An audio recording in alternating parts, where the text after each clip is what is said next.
Hello everyone, welcome to study IQ. और आज इस वीडियो के अंदर हम डिस्कस करेंगे यूपीपीसीएस के लिए हमारा सेट नंबर 14। और इस वीडियो को लेके आ रहा हूँ मैं, मेरा नाम है डॉक्टर विपिन गोयल। सो बढ़ते हैं आगे बढ़ने से पहले आपको बता दूं, आप मुझे डिफरेंट सोशल मीडिया के ऊपर फॉलो कर सकते हैं।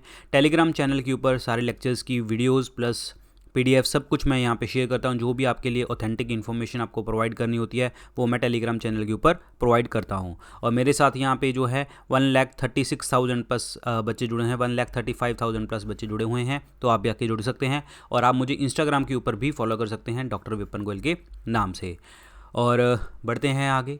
मेरे दो पेड कोर्सेज आते हैं। The one is the 10,000 MCQ course और second is the GS course. 10,000 MCQ course के अंदर हमने क्या किया है, चैप्टर वाइज टॉपिक वाइज जो है MCQ डिस्कस किए हैं यहाँ पे डिटेल में।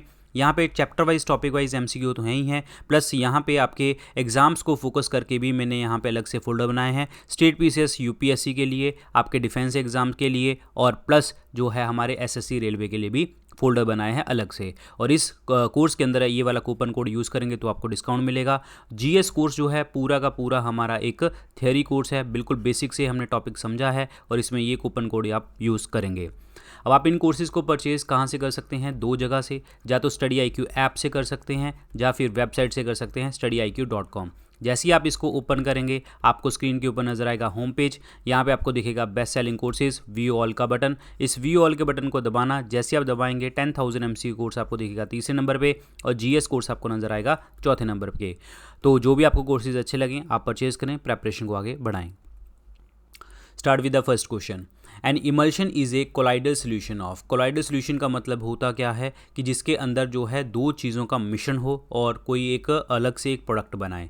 तो इमल्शन जो होता है ये किस चीज़ का सोल्यूशन होता है, ये सोल्यूशन होता है लिक्विड इन लिक्विड का। आंसर इसमें ए ऑप्शन बनेगा। फॉर एग्जाम्पल अगर मैं मिल्क की बात करूँ, मिल्क प्लस वाटर की बात करूँ तो वो क्या है, इमल्शन की एग्जाम्पल आती है। आंसर इसमें 1 ऑप्शन बनेगा।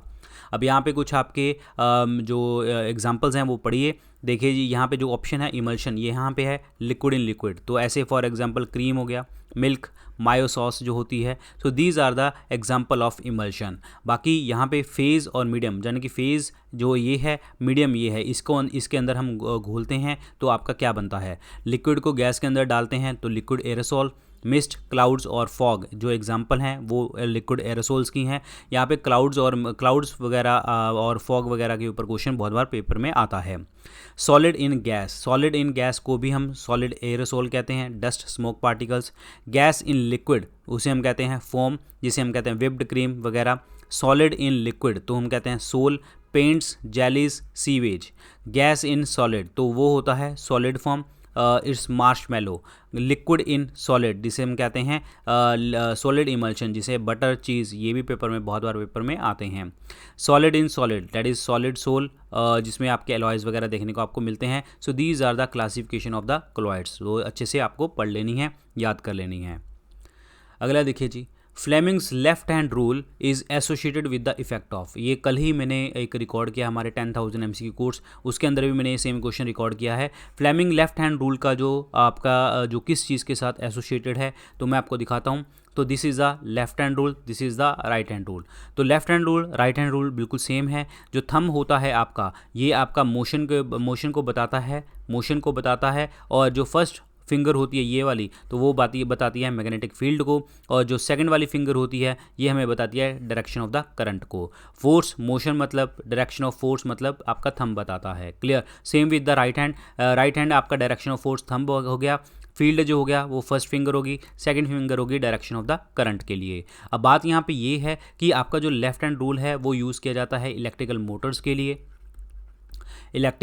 के लिए, ठीक है। और राइट हैंड जो रूल यूज़ किया जाता है वो हम यूज़ करते हैं इलेक्ट्रिक जनरेटर्स के लिए। सो this is very important, electric generators के लिए this is very very important point. Clear. तो यहाँ पे अब देखिए जी, लेफ्ट हैंड रूल जो है किसके साथ एसोसिएटेड है, magnetic field of the current के साथ। तो आंसर इसमें क्या बनेगा, डी ऑप्शन बनेगा correct answer. D option is the correct one. अगला देखिए जी, golden handshake scheme is the name of. Golden handshake scheme जो है ये किस चीज़ का नाम है। देखिए, जो ये एक रेजोल्यूशन पास किया गया था 1991 में, इंडस्ट्रियल पॉलिसी 1991 के अंदर, जिसके अंदर जो है आप वॉलेंटरी रिटायरमेंट स्कीम जिसे हम कहते हैं VRS, तो वॉलेंटरी रिटायरमेंट स्कीम जो है ये जो है गोल्डन हैंडशेक स्कीम को VRS भी हम कहते हैं, वॉलेंटरी रिटायरमेंट स्कीम, जिसके अंदर जो होता है कि आप अपनी मर्जी से रिटायरमेंट ले सकते हैं, जिससे क्या होगा कि आपके जो एक्स्ट्रा एम्प्लॉयज़ हैं उसको हम एम्प्लॉय कर सकेंगे और जो गवर्नमेंट के ऊपर जो प्रेशर है उसको वो रिड्यूस कर पाएंगे, यानी कि नए खून को काम देना और पुराने खून को रिटायरमेंट देना। तो ये वाला प्रोसेस है मेनली। क्लियर? तो ये क्या है आपका, that is a voluntary retirement scheme. तो आंसर इसमें क्या बनेगा, बी ऑप्शन बनेगा। Voluntary retirement scheme is the correct answer, B option is the right one. Molten rock below the surface of the earth is called, जो molten rock होती है धरती के नीचे उसको हम क्या कहते हैं, उसको हम क्या कहते हैं, मैग्मा। आंसर इसमें डी ऑप्शन बनेगा, magma is the correct answer. Magma अगर धरती के ऊपर आ जाता है, अर्थ सरफेस के ऊपर आ जाता है, तो उसे हम क्या कहते हैं, दैट इज़ लावा कहा जाता है, जो आके डिपॉजिट होता है और जमा हो जाता है। और ये जो बसाल्ट होता है, बसाल्ट जो होता है इग्नियस रॉक है, और ये जो है आपका मैग्नीशियम रिच होती है, आयरन रिच होती है। क्लियर? और ये हमें देखने को मिलती है सरफेस ऑफ द अर्थ के ऊपर। क्लियर? और ये जो है ये इग्नियस रॉक है, लेकिन एक्सट्रूसिव, यानी कि बाहर आके जमती है। ये धरती के ऊपर सरफेस के ऊपर इग्नियस रॉक है, एक्सट्रूसिव, बाहर आके जमती है। क्लियर? अब यहाँ पे बात है लेकोलिथ की। लेकोलिथ होता क्या है कि जब आपके धरती के अंदर सारी चीज़ें डिपॉजिट होती हैं, जमा होती हैं, तो अगर वो डोम शेप ऐसे बन जाए तो उसे हम जमा हो जाए तो इसको हम क्या कहते हैं, लेकोलिथ कहते हैं। अगर वो सोशर शेप बन जाए इस तरीके से, क्लियर, तो डैट इज कॉल्ड आपका लोपोलिथ कहा जाता है, लोपोलिथ। क्लियर? याद रखिए। और जो आपके बैथोलिथ होते हैं, एक बैथोलिथ होते हैं। बैथोलिथ क्या होते हैं कि जो है बहुत बड़ा आपका लार्ज साइज इंट्रूजन जो है आपको देखने को आपको मिलता है, अंदर जमा हो जाता है जो मोल्टन जो है मैग्मा का, तो उसको हम क्या कहते हैं, बैथोलिथ कहते हैं। सो this is very very important point, ये आपको याद रखने हैं। सो आंसर इसमें क्या बनने वाला है, डी ऑप्शन बनेगा correct answer, D option is the right one, magma is the correct one. Clear? Important terminologies देखिए जी क्या है।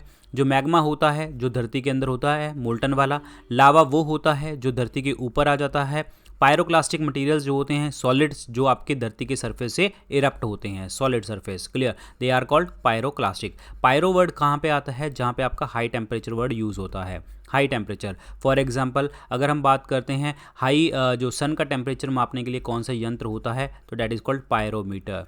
क्लियर? अदरवाइज वहाँ पे पायर हीलियोमीटर भी आ सकता है, हीलियो मतलब सन। क्लियर? पायर हीलियोमीटर भी आ सकता है और पायरोमीटर भी आ सकता है। पायरो मतलब हाई टेम्परेचर, ध्यान रखना, इंपॉर्टेंट टर्मिनोलॉजी में आता है ये। अगला देखिए जी, बायोफोर्टिफिकेशन क्या होता है। बायोफोर्टिफिकेशन एक ऐसा प्रोसेस होता है जिसके अंदर जो हम क्रॉप्स को ब्रीड करते हैं ताकि उसकी जो न्यूट्रिशन वैल्यू है इंक्रीज कर सके। बायो मतलब लाइफ, फोर्टिफिकेशन मतलब प्रॉपर तरीके से उसको चार दीवारी करना। तो इसका मतलब क्या हो गया कि हम क्रॉप्स को इस तरीके से उगाएंगे, ब्रीडिंग क्रॉप्स को ऐसे उगाएंगे ताकि उसकी जो न्यूट्रिशन वैल्यू है वो इंक्रीज हो जाए। तो आंसर इसमें वन ऑप्शन बनेगा correct answer, one option is the right one. Which cell in pancreas produce the insulin. Insulin produce करने के लिए पैंक्रियाज में कौन से सेल होते हैं। फर्स्ट ऑफ ऑल पैंक्रियाज जो होती है ये मिक्स्ड ग्लैंड होती है, मिश्रित ग्रंथि होती है, और इसके अंदर जो होता है एक्सोक्राइन फंक्शन होते हैं और एंडोक्राइन फंक्शन होते हैं।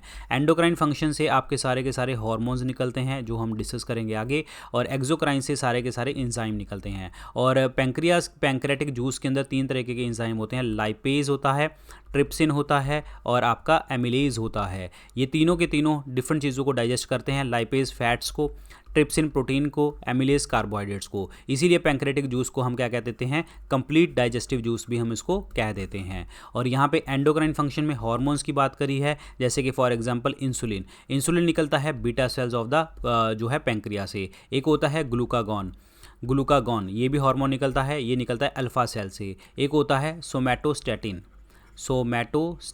ठीक है। सोमैटोस्टैटिन जो होता है वो आपका डेल्टा सेल से निकलता है। सो ये सेल जो होते हैं आपके पैंक्रियास के अंदर जो है इंसुलिन प्रोड्यूस करते हैं। तो यहाँ पे जो आंसर बनेगा वो बनेगा इसलेट्स ऑफ लैंगरहंस, जहाँ से ये जो इंसुलिन प्रोड्यूस होता है उसे हम इसलेट्स ऑफ लैंगरहंस कहते हैं। सो यहाँ पे देख लेते हैं, ये आपकी पैंक्रेटिक डक्ट हो गया, ये हो गया पैंक्रियास, पैंक्रियास से निकलते हैं, क्लियर। पैंक्रेटिक एक्नाई जो एक्सोक्राइन सेल जो मैंने आपको बताया था, पैंक्राई इसलेट्स जो हम कहते हैं जो एंडोक्राइन सेल्स, क्योंकि इसलेट से ही हैं आपके इंसुलिन, ग्लूकागॉन और सोमैटोस्टैटिन निकलते हैं, ये आपको याद रखना है। अब बात करते हैं इंसुलिन का फंक्शन क्या होता है। इंसुलिन का फंक्शन होता है कि ग्लूकोज को ग्लाइकोजन में कन्वर्ट करना, ग्लूकोज को ग्लाइकोजन में कन्वर्ट करना। ये ग्लूकोज होता है instant source of energy, glycogen होता है रिजर्व फॉर्म ऑफ एनर्जी जो आपका लीवर में जाके स्टोर होती है। अगर आपकी बॉडी में नीड हो और ऊर्जा की तो ग्लूकागॉन हार्मोन निकलता है, तो ये क्या करता है, ग्लाइकोजन टू ग्लूकोज को में कन्वर्ट कर देता है। तो this is very important point, clear. Somatostatin इन दोनों की एक्टिविटीज को चेक करता रहता है time to time, clear. Answer इसमें डी ऑप्शन बनेगा। थाइमस की बात करते हैं। थाइमस जो है चेस्ट के अंदर जो है एक ग्लैंड होती है, थाइमस ग्लैंड। जैसे बच्चे होते हैं तो बच्चों में एंटीबॉडीज़ प्रोडक्शन जो करता है वो थाइमस करती है। जैसे जैसे आपकी प्यूबर्टी आती है, आप बड़े होते जाते हो, तो थाइमस ग्लैंड ख़त्म हो जाती है। एस्ट्रोजन की अगर हम बात करते हैं तो एस्ट्रोजन एक ऐसा हार्मोन है जो फीमेल्स के अंदर प्रोड्यूस होता है for the sexual and reproductive development, sexual and reproductive development के लिए, तो वो आपको होता है आपका एस्ट्रोजन। कॉर्पस एपिडिडाइमस की अगर हम बात करते हैं तो यहाँ पे जो आपके स्पर्म सेल्स होते हैं, स्पर्म सेल्स, क्लियर, वो क्या करते हैं, टेस्टिस से ट्रांसपोर्ट होते हैं, टेस्टिस से ट्रांसपोर्ट होते हैं आपके sperm cell, that is in the corpus epididymis. Corpus epididymis वो जगह है जहाँ पे आपके जो स्पर्म सेल होते हैं वो आपके मैच्योर होते हैं और आपके स्टोर होते हैं, ये ध्यान रखना। मैच्योर एंड स्टोरिंग जो है कॉर्पस एपिडिडाइमस में देखने को मिलती है। आंसर इसमें डी ऑप्शन बनेगा। Islets of Langerhans is the correct one, ये हमने डिस्कस कर लिया है। अगला देखिए, which of the following sultan of the Tughlaq dynasty issued the copper coins instead of the silver coin. Copper coin issue किसने किए थे, ये करे थे तुगलक वंश के राजा, दैट इज मोहम्मद बिन तुगलक ने। आंसर इसमें बी ऑप्शन बनेगा। और इनका जो ओरिजिनल नेम है वो है आपका जूना खान, जूना खान इनका ओरिजिनल नेम है। और इनको हम क्या कहते हैं, वाइजेस्ट फूल ऑफ इंडिया कहा जाता है, क्योंकि इन्होंने 5 ऐसे काम किए हैं, जैसे कि फॉर एग्जांपल पहले तो दोआब के अंदर टैक्स लगा दिया, डबल टैक्स लगा दिया। और इन्होंने कैपिटल शिफ्ट करी दिल्ली से देवगिरी, जिसे आप दौलताबाद देवगिरी में शिफ्ट करी। और इन्होंने इराक के ऊपर खुरासन एक्सपीडिशन करने की बात करी, लेकिन गए नहीं। और उसके बाद टोकन करेंसी इशू कर दी, ये कॉपर कॉइन्स वाली इशू कर दी। और 5वां जो है इन्होंने जो है डेट इज़ जो है आपका कुमायूं हिल्स का अटैक, जिसमें आपके चाइनीज़ आते थे, लूट पाट करके लेके चले जाते थे, लेकिन जब इसको सबक सिखाने गए तो वहाँ पे बारिश होगी, सारे लोग ही नीचे उतरते आए, मतलब गिरते आए। तो इसी कारण मोहम्मद बिन तुगलक को वाइजेस्ट फूल ऑफ इंडिया भी हम कहते हैं। तो यही पर्सन है जिन्होंने कॉपर कॉइन्स इशू किए थे। तो आंसर इसमें बी ऑप्शन बनेगा। गयासुद्दीन तुगलक की अगर हम बात करते हैं तो इनका जो टाइटल है एक है गाजी मलिक, गाजी मलिक इनका टाइटल है और ये फाउंडर हैं तुगलक वंश के। फिरोज़ शाह तुगलक की अगर हम बात करते हैं तो फिरोज़ शाह तुगलक वो पर्सन है जिन्होंने दैट इज़ तकवी लोन्स जो थे वो आपके एग्रीकल्चर लोन थे। और ये एग्रीकल्चर लोन दिए किसने थे, मोहम्मद बिन तुगलक ने दिए थे।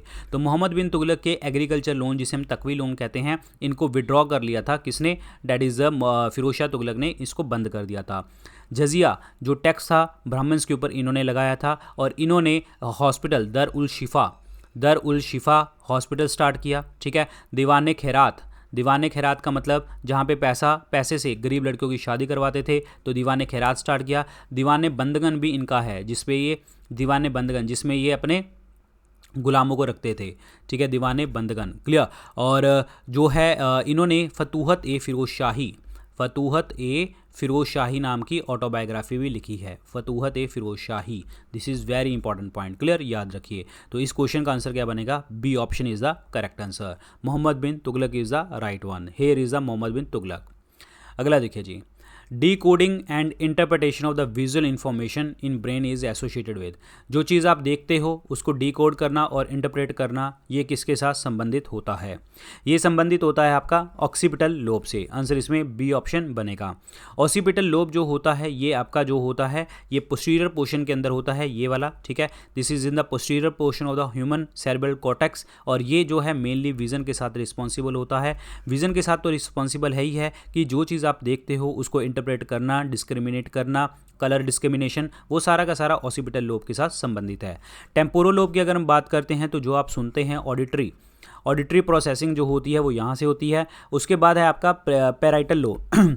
पैराइटल लोब जो है, अगर आप सपोज करो कि आपने जो है लैंग्वेज की बात करें, मैथमेटिक्स की बात करें, तो वो आपका जो है पैराइटल लोब से संबंधित होता है। फ्रंटल लोब की अगर हम बात करते हैं तो ये हमें बताता है डिसीजन मेकिंग के लिए, ठीक है, कोई भी आपको प्रॉब्लम हो रही है उसको सॉल्व करने के लिए, और जितने भी आपके बिहेवियर होते हैं उसको कंट्रोल करने के लिए, इमोशंस वगैरह, ठीक है, इमोशन वगैरह कंट्रोल करने के लिए ये सब कुछ देखने को मिलता है।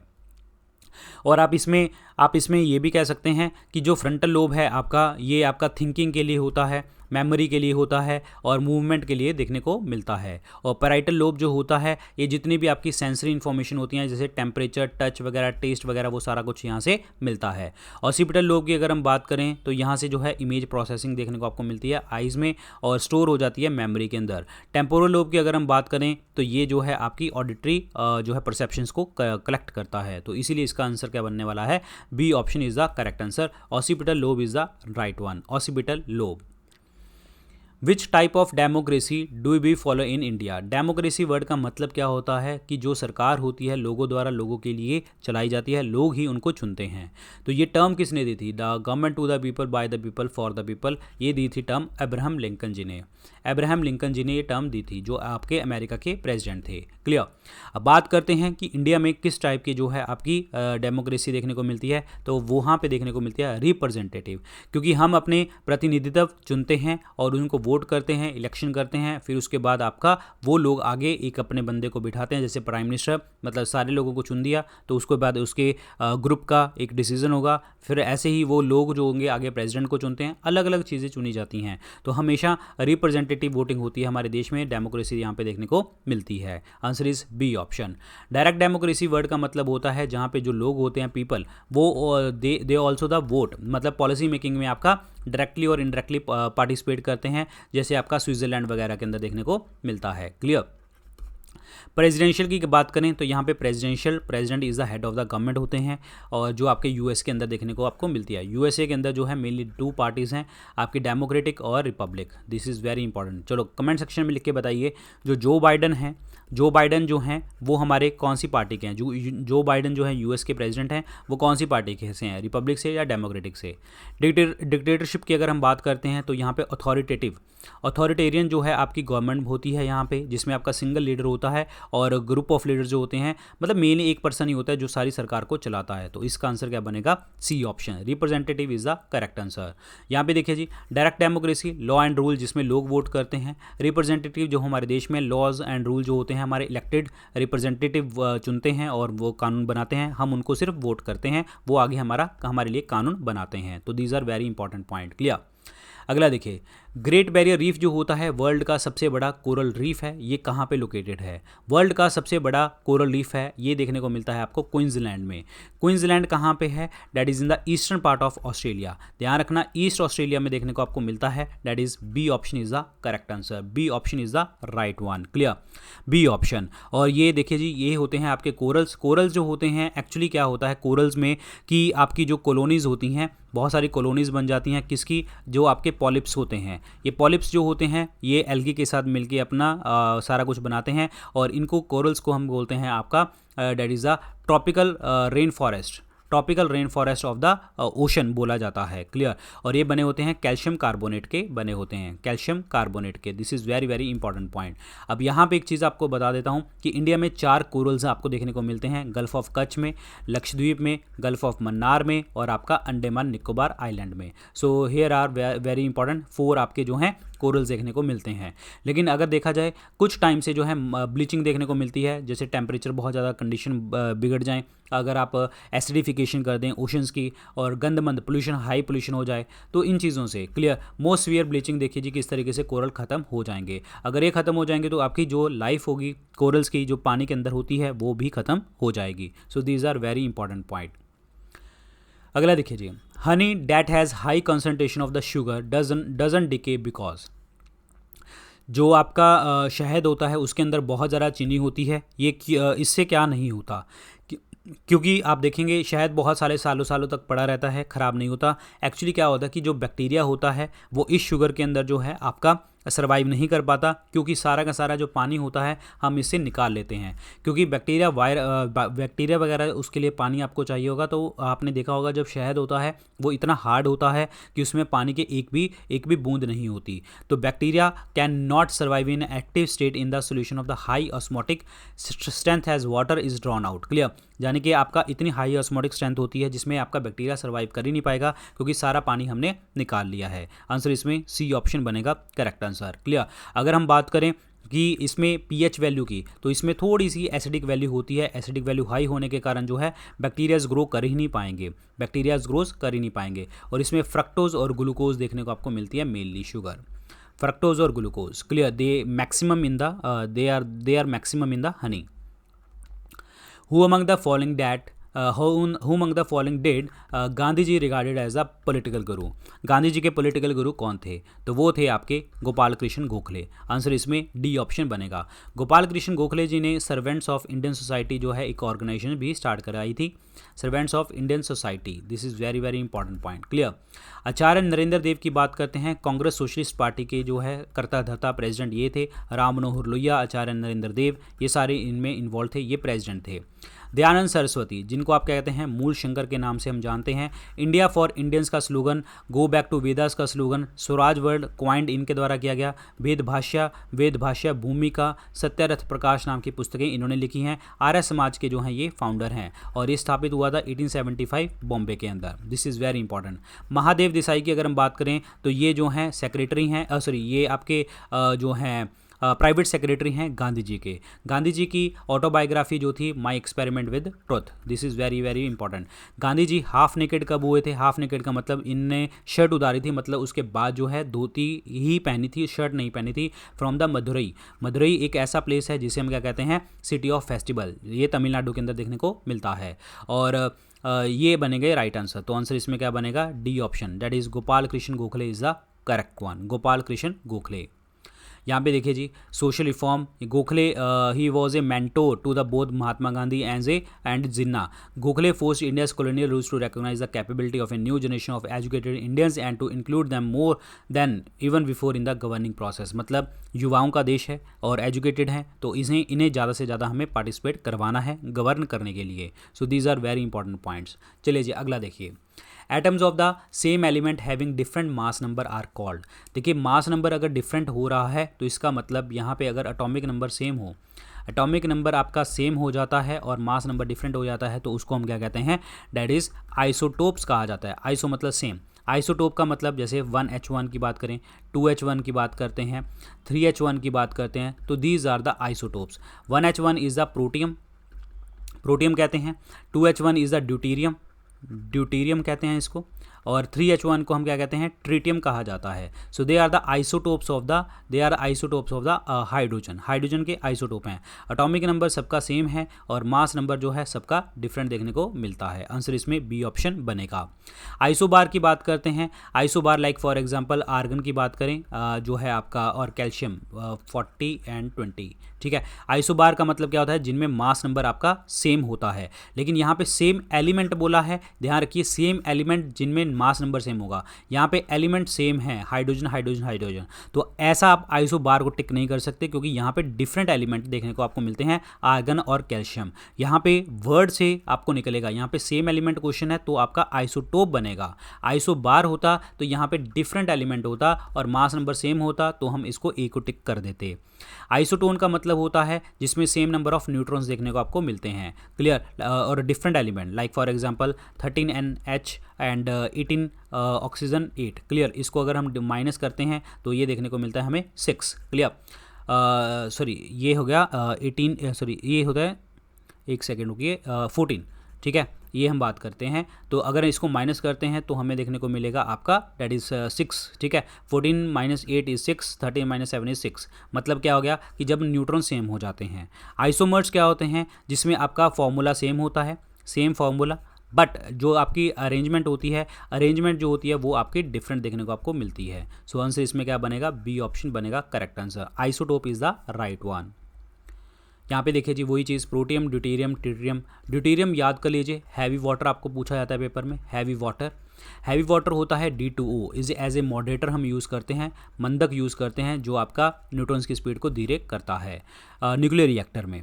D2O ड्यूटेरियम ऑक्साइड, इसको कंफ्यूज नहीं करना हार्ड वाटर से। हार्ड वाटर वो होता है जिसमें इम्प्योरिटीज़ देखने को मिलती हैं जो झाग नहीं बनाती, और इम्प्योरिटीज़ होती हैं कैल्शियम और मैग्नीशियम की। क्लियर, दो तरीके की हार्डनेस होती है, टेम्परेरी और परमानेंट। टेम्परेरी होती है बाइकार्बोनेट के कारण, bicarbonate of calcium and magnesium, और परमानेंट हार्डनेस होती है आपकी क्लोराइड और सल्फेट के कारण, chloride and sulphate of calcium and magnesium. Clear, ध्यान रखिए।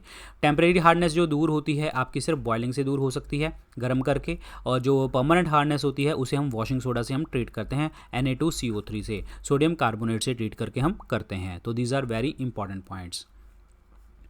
सन appears red in colour at a sunrise and sunset due to, जो सन होता है वो लाल कलर का दिखता है जब सनराइज होता है और सनसेट होता है, ऐसा क्यों? क्योंकि ये आपका सारे इस कलर को जो है स्कैटर कर देते हैं एक्सेप्ट रेड, तो इसीलिए जो है हमारा सन रेड देखने को आपको मिलता है, red in colour. So answer इसमें डी ऑप्शन बनेगा, करेक्ट आंसर बनेगा। D option is the correct answer, क्योंकि रेड कलर जो होता है सारे कलर को ये स्कैटर कर देता है except red. This is very very important point. Clear, answer is D option. और मैं आपको बता दूं, एक होता है स्कैटरिंग ऑफ लाइट, जो आपका रमन इफेक्ट था वो स्कैटरिंग ऑफ लाइट के था, और 28 फरवरी को हम मनाते हैं नेशनल साइंस डे मनाते हैं। क्यों मनाते हैं? क्योंकि इस दिन Raman effect, scattering of light का ढूंढा गया था रमन जी ने, सीवी रमन जी ने। और एक चीज़ आपको और बता दूं, स्कैटरिंग में और दो तीन चीज़ें एग्जांपल याद करिए, जैसे कि ओशन का कलर ब्लू होता है, वो स्कैटरिंग ऑफ लाइट के कारण होता है। स्काई का कलर ब्लू होता है, वो भी आपका स्कैटरिंग के कारण देखने को मिलता है। आंसर इसमें डी ऑप्शन बनेगा। यहाँ पे देखिए जी, सनलाइट आई, ठीक है, और but blue light of the late afternoon sun is preferably scattered out of the incoming sunlight over the Rockies. ये रॉकीज माउंटेन है आपकी अमेरिका की। जैसे अप्लेंचिन माउंटेन के पास पहुंचती हैं, leaving mainly red and orange colour to colour the evening sky over the Appalachian. तो मतलब ये सारा का सारा जो है आपका स्कैटरिंग ऑफ लाइट का प्रोसेस देखने को आपको मिल रहा है यहाँ पे। अगला देखिए जी, Andaman is separated from the Nicobar by which water body. मतलब अंडमान निकोबार को हम अलग करते हैं आपका 10 डिग्री चैनल से। आंसर इसमें बी ऑप्शन बनेगा, B option. Andaman Nicobar island की सबसे ऊंची पीक है आपकी सैडल पीक। क्लियर, सबसे पहले सुभाष चंद्र बोस जी ने जो जगह आज़ाद करवाई थी हमारे देश में, वो अंडमान निकोबार था। अंडमान का नाम रखा गया था शहीद, और इसका निकोबार का नाम रखा गया था Swaraj. This is very important point. Answer इसमें बी ऑप्शन बनेगा। और इनकी कैपिटल क्या है? Port Blair. पोर्ट ब्लेयर हमारा पोर्ट भी है।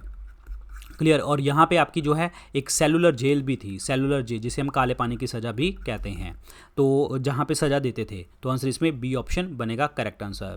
10 डिग्री चैनल। 11 डिग्री की अगर हम बात करते हैं तो ये कुछ नहीं है, इससे अलावा आपको 9 डिग्री याद करना है और 8 डिग्री याद करना है। 9 डिग्री की अगर हम बात करते हैं तो मिनिकॉय को अगर हम सेपरेट करते हैं लक्षद्वीप से, मिनिकॉय को सेपरेट करें लक्षद्वीप से, तो वो होता है आपका 9 डिग्री चैनल। और 8 डिग्री होता है आपका लक्षद्वीप से मालदीव। लक्षद्वीप और मालदीव्स को अलग करना है तो आपका क्या होगा? 8 डिग्री चैनल। 9 डिग्री होता है मिनिकॉय और लक्षद्वीप को अलग करना। So this is very important. Clear, Palk strait between the India and the Pakistan, India and the Sri Lanka, और gulf of Mannar is also in the India and the Sri Lanka. So there is very very important points. Clear, answer इसमें B option बनेगा। So यहाँ पे देखिए जी, जो आपका 8 degree channel है, 8 degree channel ये पूरा का पूरा मालदीव्स और लक्षद्वीप को अलग कर देता है। मिनिकॉय और लक्षद्वीप को यहाँ पे कर देता है आपका 9 डिग्री चैनल, और ये होता है 10 degree channel. So these are very important points. Clear, और यहाँ पे होती है गल्फ ऑफ मन्नार और पाक स्टेट देखने को मिलती है। What did Gandhi ji meant by Sarvodaya? Sarvodaya मतलब सबका उदय, द राइजिंग ऑफ ऑल, सबका उदय करना है, rising of all. Clear, rising of all के अंदर सारे लोग आएंगे, आपके अनटचेबल्स, यानी कि जो आपके जो मतलब उस टाइम पे छुआछूत वाली बात करते थे, अमीर लोग, गरीब लोग, सारे लोग आएंगे इसके अंदर, सबका उदय करना है। तो इसका मतलब हमें इस तरीके से करना है, सोसाइटी को ऐसे बनाना है कि आपकी एथिकल वैल्यूज़ सबको आती हों।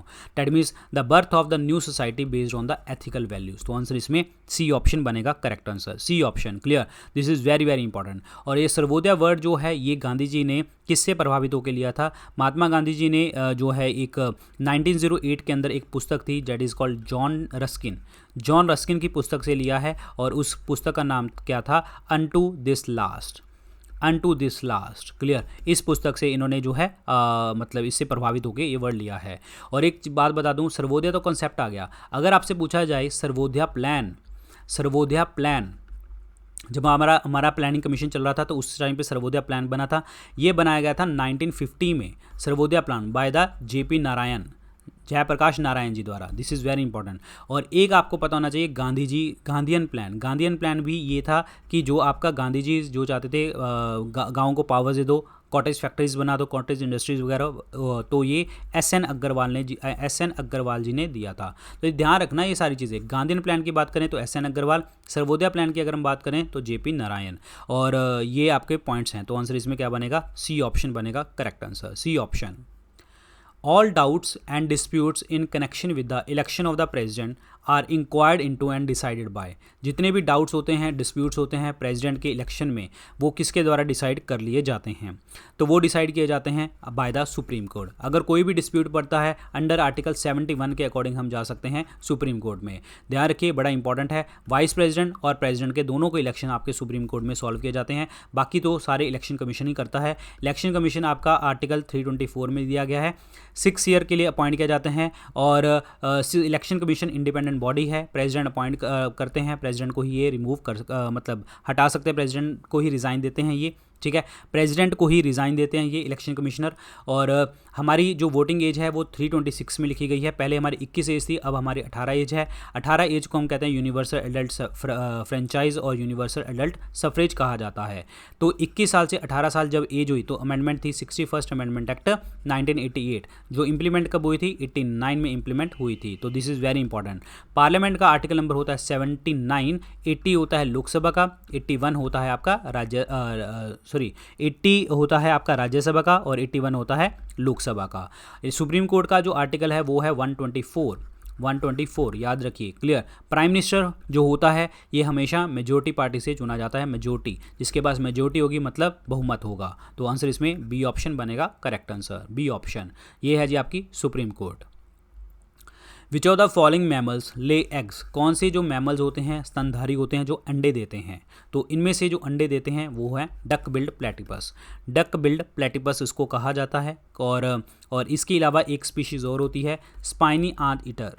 स्पाइनी आंत ईटर जो होते हैं ये भी आपके जो हैं अंडे देते हैं, और इसे और क्या कहते हैं हम, एक्डीनिया भी कहा जाता है। एक्डीनिया भी इसको कहते हैं, क्लियर, एक्डीनिया भी इसको कहा जाता है, ECHIDNA, एक्डीनिया भी इसको हम कहते हैं। तो आंसर इसमें क्या बनेगा, डी ऑप्शन बनेगा करेक्ट आंसर। बैट जो है सबसे बड़ा मैमल कौन सा है, व्हेल। बैट एक ऐसी स्पीशीज़ है जो अल्ट्रासोनिक वेव्स प्रोड्यूस करती है और रिसीव भी करती है ताकि आपके प्रे को ढूंढा जाए। आंसर इसमें डी ऑप्शन बनेगा। अदरवाइज मैमल्स वो होते हैं जिनके अंदर मेमोरी ग्लैंड्स हों, मेमोरी ग्लैंड्स, क्लियर, ध्यान रखिए, इंपॉर्टेंट। आंसर इस D option is the correct one. ये है जी आपका spiny duck billed platypus. At hill station the boiling point of water will be, क्या होगा boiling point. Boiling point of water क्या होता है, 100 डिग्री सेंटीग्रेड होता है। पहली बात तो जब हम हाई एल्टीट्यूड के ऊपर जाते हैं तो आपका जो बॉइलिंग पॉइंट होता है ये कम हो जाता है, less than that at a sea level. क्यों हो जाता है, क्योंकि यहाँ पे प्रेशर लो हो जाता है, लो प्रेशर के कारण जो होगा बॉइलिंग पॉइंट आपका कम हो जाएगा, और आपका जो स्टेशन के ऊपर जो है बॉइलिंग पॉइंट जो है पानी का कम हो जाएगा हिल स्टेशन के ऊपर। सी वाटर के पास जो होता है वो ज़्यादा होता है, और बॉइलिंग पॉइंट जो वाटर का हिल स्टेशन के ऊपर कम हो जाएगा। आंसर इसमें बी ऑप्शन बनेगा। यहाँ पे देखो, the boiling point of water in the mountains there are the less atmospheric pressure pushing down on the surface of water, therefore when heat is added it is easier for the liquid water molecules to escape in other birds to boil। तो boiling point high altitude के ऊपर जो होता है 100 degree centigrade नहीं होता। Colorado water की बात करें तो ये 86 डिग्री के ऊपर आपका जो है बॉयल करने लग जाता है। You have to boil your potato at a longer if you are in the mountains। Boiling point of there is not just as hot as boiling water close to the sea level, क्योंकि boiling point जो हो जाएगा आपका, boiling point जो हो जाएगा वो आपका कम हो जाएगा। So this is due to the low atmospheric pressure। These are very important statements, clear। अगला देखिए जी, अगला क्वेश्चन है विच of the following is not a feature of the capitalist economy. Capitalist economy का मतलब क्या होता है, कैपिटलिस्ट इकोनॉमी का मतलब होता है कि जिसमें आपका private sector main role play करता है, जिसमें सारा कुछ कंट्रोल प्राइवेट सेक्टर करता है, और प्राइवेट सेक्टर का काम सिर्फ और सिर्फ प्रॉफिट मेकिंग होता है, नॉट वेलफेयर। कैपिटलिस्ट इकोनॉमी के अंदर जो है कौन कौन से फीचर आते हैं, राइट टू प्राइवेट प्रॉपर्टी, बिल्कुल सही है जी, जो प्राइवेट पर्सन के पास प्रॉपर्टी होगी उसका राइट होगा। एग्जिस्टेंस ऑफ कॉम्पिटिशन, बिल्कुल कॉम्पिटिशन मार्केट में बहुत होगा क्योंकि सारे लोग प्राइवेट सेक्टर हैं, आप आपस में कॉम्पिटिशन करेंगे, बेनिफिट किसका होगा? कंज्यूमर का बेनिफिट होगा तो ये सही है। और कंज्यूमर का बेनिफिट होगा तो मतलब क्या हो गया? Consumer sovereignty is there, consumer sovereignty is there, this is very important point, clear, यानी कि वो आपकी संप्रभुता उसकी बनी हुई है, उसकी चॉइस है। सर्विस मोटिव, सर्विस मोटिव कोई भी इसका एग्जांपल नहीं होता। सर्विस मोटिव तो आपका सोशलिस्ट इकोनॉमी का पार्ट होता है, इसका कोई भी पार्ट नहीं होता। Freedom of choice to the consumer, ये बिल्कुल सही है जी, चॉइस होती है कंज्यूमर के पास कौन सी चीज़ लेनी है, कौन सी चीज़ नहीं लेनी। और एक होता है लेजर्स फेयर का फिनोमिना होता है आपके, लेजर्स फेयर का फिनोमिना होता है कैपिटलिस्ट इकोनॉमी में, जिसका मतलब क्या होता है? Non intervention of the government, non intervention of the government. Non intervention of the government का मतलब क्या हो गया कि गवर्नमेंट इसमें कोई भी दखलंदाजी नहीं करेगी। So there are these are phenomenas, so answer इसमें क्या बनेगा? सी ऑप्शन बनेगा। Service motive is not the capitalist economy feature, answer is C option, clear. So guys ये थे आज के लेक्चर के अंदर क्वेश्चन। लेक्चर अच्छा लगा हो लाइक कीजिए, शेयर कीजिए, और टेलीग्राम चैनल के ऊपर आपको यहाँ पे लेक्चर्स, सारे लेक्चर्स PDF वगैरह शेयर कर दी जाती हैं, और इंस्टाग्राम के ऊपर आप मुझे फॉलो कर सकते हैं डॉक्टर विपन गोयल के नाम से। मेरे 2 पेड कोर्सेज आते हैं, जैसे अभी हमने MCQ डिस्कस किए, ऐसे ही 10,000 MCQ कोर्स के अंदर हम चैप्टर वाइज टॉपिक वाइज जो होते हैं MCQ डिस्कस करते हैं डिटेल में।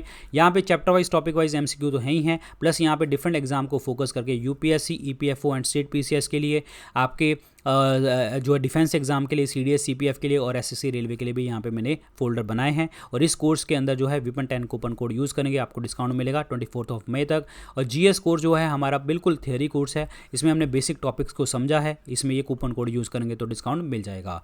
अब आप इन कोर्सेज़ को परचेज़ कहाँ से कर सकते हैं? 2 जगह से, या तो StudyIQ ऐप से कर सकते हैं, या फिर आप जो है वेबसाइट से कर सकते हैं studyiq.com से। जैसे ही आप इसको ओपन करेंगे आपको स्क्रीन के ऊपर नजर आएगा होम पेज, यहाँ पे देखिएगा best selling courses, view all का बटन, इस व्यू ऑल के बटन को दबाना, जैसे आप दबाएंगे 10,000 MCQ कोर्स आपको तीसरे नंबर पे दिखेगा और GS कोर्स आपको चौथे नंबर के ऊपर दिखेगा। So these are very important statement, जो आपको चीज़ें हैं पता होनी चाहिए, और अच्छे से आप कोर्स को परचेज करें, प्रेपरेशन को आगे बढ़ाएं। तो थैंक यू सो मच, मिलते हैं रात को 9 बजे। Good luck guys, take care, bye bye.